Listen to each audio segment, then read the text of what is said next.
Hi, guys. Ooh. Nope, leave it. Nope, you stuck now. Tell everybody what it is. Tell everybody Hi, you got your own guys. channel now. We're starting a new show called Chip Explains. Basically, I'm going to be finding fun facts and explaining them to you, just as the title sounds. It's really, she's explaining it to me because I'm old and she always does this, so we decided that she should have her own channel where she basically explains things for old people. So anime for boomers. Anime for boomers. It might not always be anime, but mostly anime. But it's mostly going to be anime. Mostly anime. It's mostly going to be anime. Mostly but anime. It's going to be called Chip Explains, folks. This is the first episode, so let's get into it. What's you breaking down today? Today, I'm breaking down something that I've never actually heard talked about a lot. And it's going to be based on The Last Airbender. Avatar The Last Airbender. All right. And the fun fact that I'm bringing to the table today is about Prince Zuko. What about him? Prince Zuko actually wasn't even really supposed to be a part of the show. Really? One of the most popular characters in the show. I was about to say he's like a... Wasn't even supposed to... Even my old ass know who Prince Zuko, so why was he not... So, the way the show was originally planned... I thought he was kind of gangsta. The way the show was originally planned was... He was going to be in, like, the first few episodes. Like, you're going to know of Prince Zuko. But basically, it was going to do the regular, he gets banished, da-da-da-da-da. And you never see him again. Like, basically, he's going to be like a cameo character. He was just sent into exile. So, what, he became a favorite? How do you end up? So, the original plot of the show, how Prince Zuko was chasing the Avatar and his little gang around, it was supposed to be Fire Lord Ozai, who is the main person that he defeated in the end of The Last Airbender. But they decided, the actual, one of the executive producers of the show, Eric Coleman, decided that if he's supposed to be the main battle, we don't want him to have too much contact with the main character, so that way it builds suspense. Like a final boss. You don't really see the final boss in the game. He's the final... Yeah, and they didn't want too much contact with it just to build it up.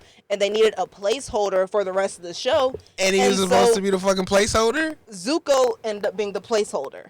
And what's even crazier about Prince Zuko is, first of all, he was never supposed to be a teenager. He was supposed to be an adult. Did they make him... They did it for the show? For the show, they decided, for obvious reasons, which I explained, that instead of it being an adult, they made him a teenager. But for obvious reasons, they realized they don't want to picture an adult chasing kids around the globe.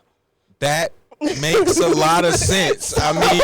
So instead of having an adult chasing kids around the globe, they just made him a really driven teen. He's his rival. Yeah, basically trying to, as the show shows, making him trying to get his honor back.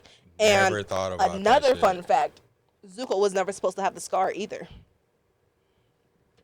So that was just someone that was like, hey, make him cool. I think it'd be a lot cooler and have a look. Yeah, and I think it'd be a lot cooler and add some more depth to the character if we added a scar to him. But realistically, he was supposed to be this adult chasing kids around the globe after they realized they didn't want Fire Lord Ozai to be chasing him around. So you mean to tell me he's supposed to be a clean-shaven Asian man chasing people across the globe? Some other fun facts about it, about Prince Zuko, is the fact that, you know how everybody likes to do their own little ships between Katara and Aang, or Katara and Prince Zuko? Prince Zuko was actually supposed to be Katara's main love interest. Really? Not Aang. She wasn't supposed to get married to Aang. In the original plan, once they decided Zuko was going to be there. But that makes a little sense, because Aang is childish. Yeah. And Zuko's more... Oh my god. Aang and Toph probably would have been a thing instead of Aang and Katara. Yeah, Zuko's more I guess I don't really want to say manly, because we just went over the part. He just seems more adult. Yeah, more mature. And she's mature herself, so it almost makes sense, but they on opposite teams. Both of them trauma bonded. Right. Okay. But that makes sense. And what's crazier is the fact that they didn't completely confirm that he was going to be the main love interest. They even dabbled with it a little. I forget in which arc it was, but we all remember the arc when Katara and Zuko had some really like strong tension going on between each other. They didn't know what it was, but that was them. Just put that in. That there. was them playing around to make Zuko somewhat of the main love interest, and then they decided to just like scratch the whole thing. Some of the other people, that created or are part of the show, were like, no, they never had any love interest at all. And then you have other people confirming it. They kind of nerfed him, like they did. But there's also because he would have outshadowed the Airbender. Like he should have his own little. I think that's one of the main reasons why they didn't have Zuko as Katara's main love interest, because Katara is such a constant character. It would be too much. It would lean more towards Zuko than Aang. But it's supposed to be leaning more towards them. So that's why Aang and Katara ended up being together as well.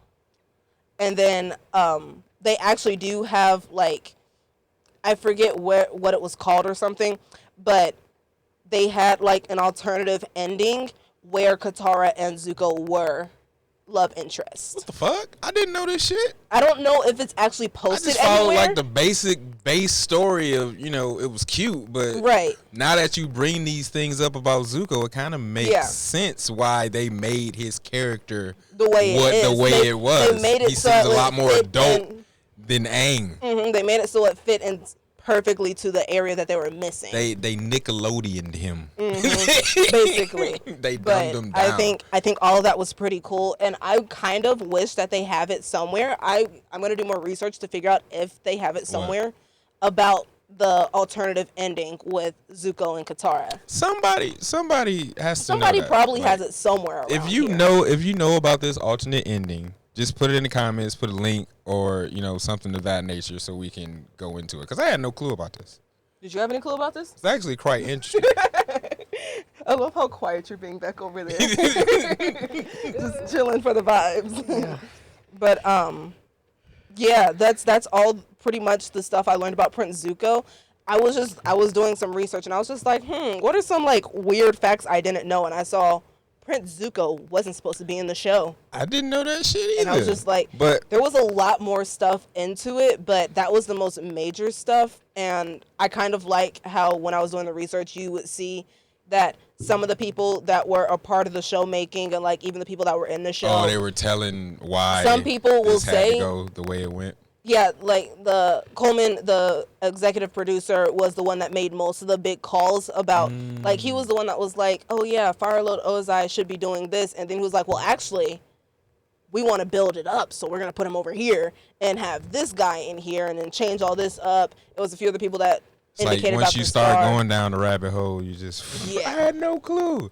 But amongst the people that made the show that I think is pretty funny is the fact that some people will completely deny the fact that the original plan for the show had, like, after they decided Zuko was going to be in there, they're like, oh no, there was never supposed to be anything going on between Zuko and Katara. Oh, so now they're not saying, and some people are like, nothing was ever supposed to happen. That idea was always the original idea. We were always going in that direction. And then some people would be like, no, what are you talking about? Yeah, there was definitely supposed to be. You always have that. You have the hardcore people who know the lore, and then you have the people who are actually in the studio or working for the studio, like, well, we need to tweak it and turn it this way. Yeah. But that's interesting. I didn't know that about them. Yeah.